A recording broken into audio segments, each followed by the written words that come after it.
여러분 안녕하십니까?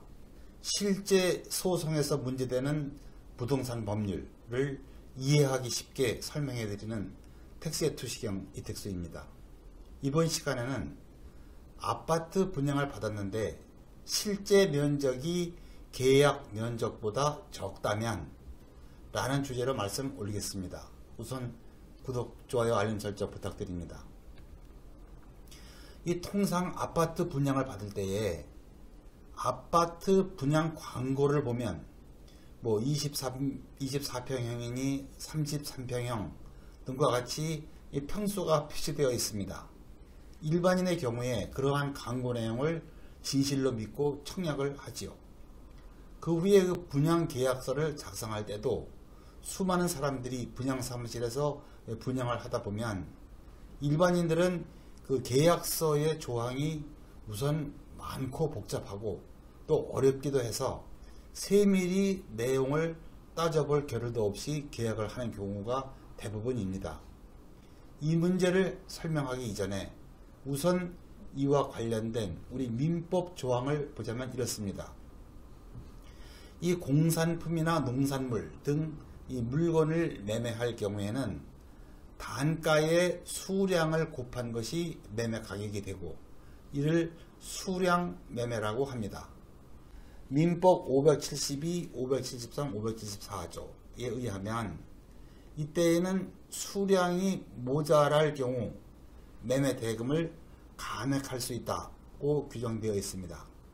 그런데 그 대금 감액 청구는 1년 이내에 해야 합니다.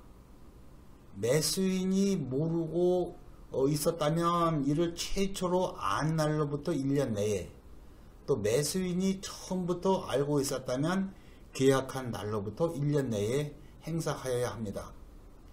이 통상 아파트의 경우에도 평당 분양 가격이 정해지고 거기에 분양 면적을 곱한 금액이 이 분양 금액이 됩니다. 그렇기 때문에 아파트 계약은 대부분 수량 매매에 해당될 가능성이 많습니다. 그렇다면 이 분양받은 실면적이 모자라는 경우에 대하여 보겠습니다. 첫째, 이 광고 면적과 계약 면적이 다른 경우입니다. 즉, 분양사업자가 분양 평수를 과장되게 광고를 했고 그 사실을 확인하지 않은 채 분양계약서를 작성하여 계약 면적이 광고 면적보다 적은 사실을 뒤늦게 알게 된 경우입니다. 실제 사건은 실면적이 20.39평임에도 광고 당시에는 서비스 면적을 포함하여 33평 이렇게 광고를 한 사안이었습니다. 이에 소비자는 소송을 제기하면서 기망당했다, 즉 속았다고 하여 분양계약 자체를 취소하고 원상 회복을 해달라고 청구를 한 사건이었습니다. 이에 대하여 이 대법원은 이렇게 판결했습니다. 연립주택을 분양함에 있어서 평형의 수치를 다소 과장해 광고를 했으나 그 분양가의 결정 방법, 분양계약의 체결 경위, 수분양자가 그 분양계약서나 건축물 관리대장 등에 의해 공급 면적을 평으로 환산하여 쉽게 확인할 수 있었는지의 여부 등 개반 사정을 비추어 볼 때 그 광고는 거래 당사자 사이에서 매매 대금을 산정하기 위한 기준이 됐다고 할 수가 없다라고 판시를 했습니다. 이 사건에서는 분양계약 당시에 소비자가 세밀히 살펴보았더라면 정확한 면적을 확인할 수 있었기 때문에 분양업자가 기망을 했다고 볼 수 없다고 판결을 한 것입니다. 일반적으로 판매자가 상품을 구매하라고 광고하면서 다소 과장된 표현을 하죠. 법원도 이러한 경우 다소 과장된 선전이 상관리에상 잘못이 없다는 입장이고 이 사건에서도 그러한 입장을 그대로 따른 것입니다. 그러나 그 정도가 좀 심한 경우에는 기망당하였다 또 기망했다고 인정될 수 있으면 당연합니다. 이거는 정식 계약서를 작성할 때에 제대로 확인을 하려고 하는 자세가 필요합니다. 다음으로 분양계약은 제대로 했는데 실제 공급 면적이 계약 면적보다 모자라는 경우입니다. 물론 분양계약서 상으로 평당 분양 가격과 또 분양 면적에 따라 계약을 해서 민법상 수량 매매로 인정될 경우에는 후에 면적의 차이가 났을 경우 그 모자라는 면적에 해당하는 만큼 분양 대금이 감액되어야 마땅하고 일반적인 그 대법원의 입장도 그러합니다. 어떠한 경우에 수량 매매로 보아야 하는지에 대하여 대법원이 기준을 제시한 것이 있습니다. 대법원은 목적물이 일정한 면적 또는 수량을 가지고 있다는 데 주안을 두고 대금도 면적을 기준으로 하여 정하여지는 그 아파트 분양계약은 이른바 수량을 지정한 매매라고 할 것이다 라고 해서 수량 매매라고 인정하는 기준을 제시하고 있습니다. 그런데 이 실제 사건에서 많은 예외가 인정이 되어 소비자의 분양 대금의 그 감액 청구가 받아들여지지 아니하는 경우가 의외로 많은 것 같습니다. 두 가지만 소개해 드리겠습니다. 대법원 90-13888 판결은 오히려 이 분양업자 측에서 원고가 되어 그 실제 면적이 계약 면적보다 넓다는 이유로 수분양자에게 이 돈을 요구한 사안에 대한 판결입니다. 판결 내용은 이렇습니다.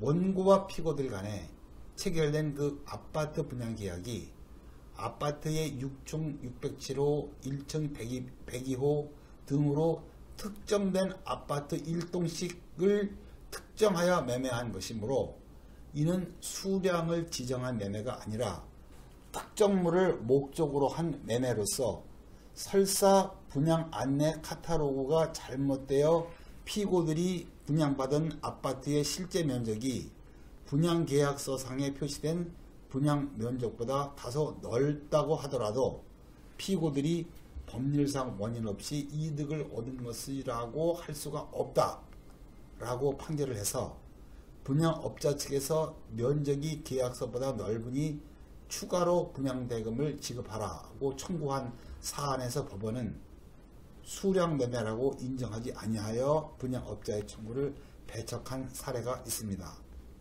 또 대법원 94-56098 판결은 아파트 소유권 중에서 이 공유 대지 지분이 부족한 사안에 대한 판결입니다. 판결 내용은 이렇습니다.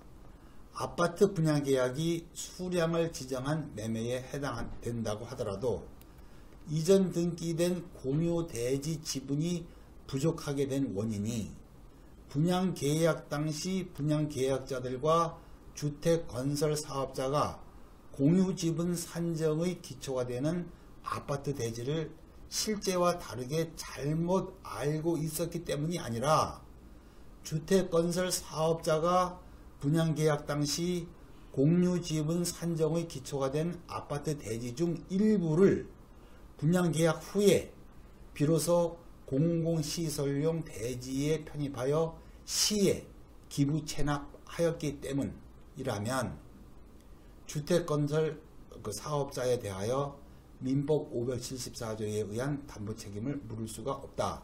즉 수량 부족을 이유로 감액 청구를 할 수가 없다 라고 판결을 했습니다. 즉 대지 일부를 시에 기부 체납하는 바람에 공유 지분 면적이 모자란다면 분양업자가 이득을 취한 것이 아니라는 입장입니다. 정리하자면 아파트 면적이 계약 면적보다 적은 경우에는 원칙적으로는 분양대금 감액 청구가 인정이 되고 이는 1년 이내에 하여야 합니다. 다만 실제 재판에서는 그 청구가 인정되지 않는 예외가 생각보다 많다는 정도로 알고 계시면 되겠습니다. 끝까지 시청해 주셔서 감사드리고요. 다음도 유익한 주제로 뵙겠습니다.